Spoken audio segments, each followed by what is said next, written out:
Suraya, saya rasa saya dah sudah dengan awak. Saya nak break up. Sebab apa? Sebab awak dengan saya ni, awak terlalu baik. So, kita break up. Sebab saya rasa kita berdua ni dah tak sehaluan. So, tak ada guna kita teruskan. Kita break up. Sebab saya nak fokus untuk study. Awak mengganggu pelajaran saya. So, kita break up.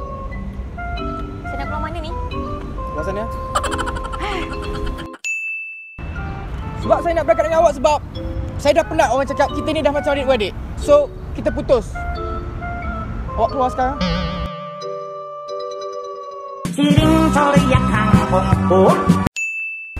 Sebab saya nak break up dengan awak. Tak apa. Saya nak minta break dengan awak. Sebab apa? Sebab awak terlalu banyak sangat alasan. Mungkin awak boleh keluar pula. Saya keluar. Ya.